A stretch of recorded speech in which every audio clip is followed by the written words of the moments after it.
Telecom sector से अभी अभी आई बहुत बड़ी खबर। बता दें कि जो भी कर्मचारी सीजीए की मांग कर रहे हैं या जिनके परिवारीजन कर्मचारियों के बीएसएनएल के परिवारीजन सीजीए यानी अनुकंपा नियुक्ति की मांग कर रहे हैं, उनके लिए बहुत बड़ी खबर है। हालांकि बीएसएनएल प्रबंधन ने सीजीए पर प्रतिबंध लगाने के अपने फैसले को समीक्षा नहीं करने का अनुचित रुख अपनाया है।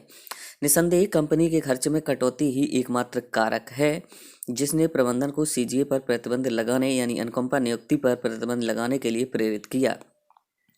संदर्भ के तहत उद्धृत पत्रों के माध्यम से बीएसएनएल यू यानी जो कि बीएसएनएल सभी कर्मचारियों का एक संगठन है, उसने भारी भरकम मांग की है कि कोविड पीड़ितों के आश्रितों के साथ साथ उन कर्मचारियों के आश्रितों को भी सीजीए प्रदान किया जाना चाहिए जो अपने कर्तव्यों का पालन करते समय दुर्घटनाओं में मारे गए थे। यहाँ यह बताना अप्रासंगिक नहीं होगा कि बीएसएनएल प्रबंधन ने सीजीए के सवाल पर कभी भी सकारात्मक रुख नहीं अपनाया।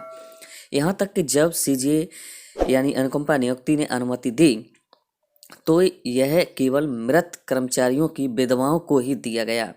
सीजीए द्वारा नियुक्त वे लोग कम योग्य थे और कम उत्पादक थे।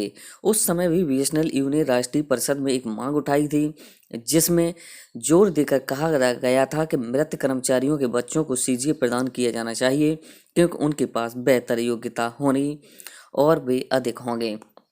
ऐसे में एक सवाल और उठता है, अगर किसी कर्मचारी के बच्चों को न देकर के अनुकंपा नियुक्ति अगर उनकी पत्नी को दिया जाएगा, ऐसे में बच्चे बेरोजगारी की तरफ भी जा सकते हैं क्योंकि अगर उनका किसी भी तरीके से किसी भी सिलेक्शन नहीं होता है किसी भी डिपार्टमेंट में, तो उनकी हो सकता है कि पत्नी उस एलिजिबल में नहीं आती हों और बच्चों की पढ़ाई उनकी पत्नी से बेहतर हो।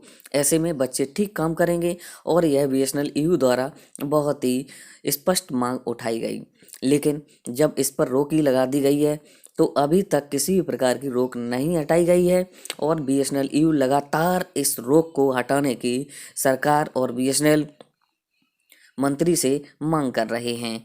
और इससे ऐसी ही टेलीकॉम सेक्टर से जुड़ी जानकारी के लिए जुड़े रहें मिस्टर कुंदा यूट्यूब चैनल से। सब्सक्राइब अवश्य करें। Thanks for watching this video.